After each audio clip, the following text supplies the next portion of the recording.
tenho histórico judaico, tenho ascendência judaica. Todos os fatos, todas as evidências me levam a crer. Agora, somado isso ao movimento de alma, ao amor por Israel, ao amor pela Torá, ao crítico. amor pelo que é chamado pejorativamente de Velho Testamento, né? Esse senso crítico leva essas pessoas a buscarem o judaísmo. Exatamente. Então, esse senso crítico é o que vai fazer essas pessoas se estagnarem em relação à sua religiosidade. São pessoas devotas, são pessoas fiéis, mas que elas não conseguem se encaixar, se conectar naquilo que está disponível, naquilo que dizem pertencer a elas. Não.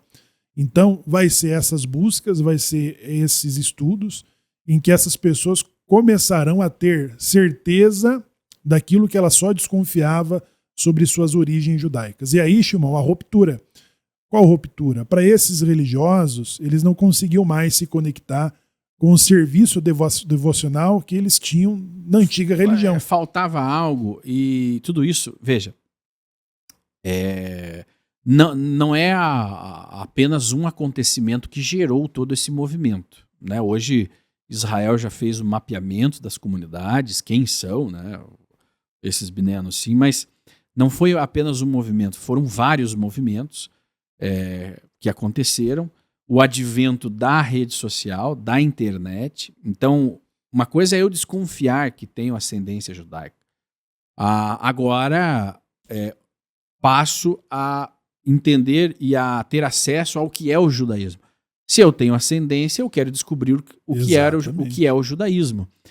A internet possibilitou isso. E aí, esse boom, ele foi muito rápido. Né? Ele poderia demorar mais 100 anos, mas não.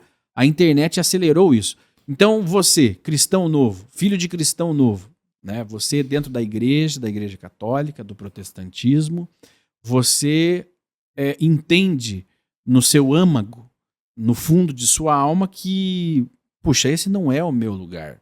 Eu me sinto um peixe fora d'água. Posso ter ascendência judaica. Vou pesquisar sobre o judaísmo. Se depara com rabinos ensinando como é a cultura, como é a prática religiosa, e aí você chega à conclusão de que realmente estou no lugar errado, quero voltar para casa. E aí começa todo um novo desafio. Em 2000 as pessoas não tinham celulares, né, como que nós temos hoje. Com internet não tinha. A internet era internet de escada, poucas pessoas tinham, né, no Brasil. Né? E aí, pessoal, os que desconfiavam não tinham fontes, não tinha uma sinagoga que abrisse a porta para explicar sobre suas tradições e seus costumes. Essas pessoas procuravam livros em lugares restritos, quando não, aonde havia presença judaica, como cidades onde há presença judaica, procuravam nos livros de sebo, né? Nas livrarias usados, sobre a história judaica dos cristãos novos. Então, não tinha fontes. E isso era ocultado, né? Veja, faz parte da história brasileira, mas não tinha como dar um Google. Não tem uma matéria dessa nas universidades, né? Fala-se da colonização, mas em nenhum momento citam os judeus. Fala-se da expulsão dos holandeses do Nordeste, mas esses holandeses eram judeus, né? Então o papel judaico na construção do Brasil ele é totalmente oculto. E propositalmente oculto porque ele revelaria uma atrocidade cultural religiosa que foi cometida pela igreja durante todos esses séculos. E por isso que são heróis, que, né, o Paulo Valadares, né, que é o autor do dicionário de sobrenome sefaradi. Ele é aluno de mestrado da Anita Novinsky. Então, quando eles traçam a partir desses documentos, esses mapas, que eles descobrem os bandeirantes e todos os outros brasileiros de origem judaica, as suas contribuições que deram, sem nenhuma dessas ferramentas que nós usamos hoje, né, Shimon? Sem nenhuma, indo de biblioteca em biblioteca, indo à Europa, cartório, e hoje você tem milhares de vídeos, milhares de registros, né, de falecimento, de nascimento, de casamento. Hoje você acessa a Torre do Tombo online, né? Tem como você conferir se a tua família tem lá o nome registrado. A tecnologia, ela proporciona esse crescimento e desenvolvimento. Ora, descobri que tem um histórico judaico. Descobri como é o judaísmo, como funciona. Descobri que agora o papel messiânico, a minha salvação não depende mais de uma crença. De um mediador. E de um mediador. Para onde vou? Aí veio o período onde esses milhares de brasileiros, né, as almas despertas, começaram a bater na porta das sinagogas. Mas, assim como para o Bnei Anossim, isso era uma grande novidade, era um momento de euforia, para o judeu tradicional, para o judaísmo regular, aquele que veio para o Brasil no início do século, né, no início deste século, né, vindo da Europa, fugindo das guerras, né, e se consolidou em São Paulo, Rio de Janeiro, Belo Horizonte, Manaus, no norte do Brasil. Para esses judeus, isso foi um choque tremendo. Poxa, por que cristãos agora batem em nossa porta reivindicando um lugar? Visto que até ontem os cristãos nos massacravam, os cristãos nos perseguiam, os cristãos decretaram a Inquisição, os cristãos faziam as cruzadas, agora batem em nossa porta e reivindicam uma identidade judaica? Que negócio é esse? Bom, esses cristãos novos, né, que se descobriram de repente como judeus, eles passam a ficar às margens da comunidade organizada, porque, por outro lado, a comunidade que se organizou com toda a sua estrutura de famílias tradicionais, são clubes fechados, né, e famílias que se conhecem há muito tempo, teve medo. Né? Por quê? O número de brasileiros que tem essa origem, ele compreende a metade da população brasileira. É assustador, né? Ou seja, assustador aquele que te perseguiu. Veja, nós estamos falando de aspectos culturais, geopolíticos, né? De perseguição, de sofrimento. A comunidade veio para o Brasil, mas ela se fechou, ela vem fugida e sobrevivendo uma guerra, sobrevivendo a um holocausto. De continente a continente. Né? Uma comunidade que sobrevive a um holocausto, né? Aqueles que conseguiram vir, ela não vai estar aberta assim como é uma igreja cristã, né? Uma igreja protestante, uma igreja católica, que os portões estão abertos, as portas estão abertas e o padre ou o pastor estão de braços abertos dizendo: venha, venha, venha, venha, venha.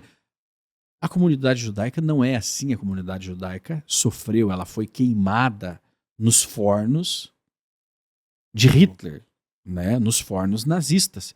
Então, ela jamais estaria com os braços abertos esperando 100 milhões de brasileiros reivindicarem o judaísmo.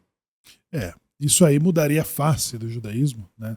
No Brasil, mudaria a face do judaísmo no mundo, porque nos próximos 5 anos, se 1% de 70 milhões de brasileiros que têm origem judaica decide voltar ao judaísmo, né, contra uma população de 120 mil judeus no Brasil, então sim, os seus rabinos, as suas comunidades, as suas decisões, as agências judaicas, as federações, as confederações seriam ocupadas por quem? Esses lugares de decisão sobre o judaísmo.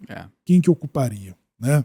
É a mesma situação da França e de outros países da Europa, em que a sua população já são minoria frente a uma presença estrangeira de muçulmanos. Né? Então o judaísmo ele se preserva desta forma, fechando suas portas, né? E não tinha-se antes de 2004, de 2002, né, com a ascensão do mundo digital, da internet, do YouTube, das redes sociais, você não tinha qualquer contato com o rito judaico, nada disso existia. Não, nada disso. Isso era totalmente restrito às comunidades. Começa, né, nos Estados Unidos, né, nessa época, um movimento messiânico.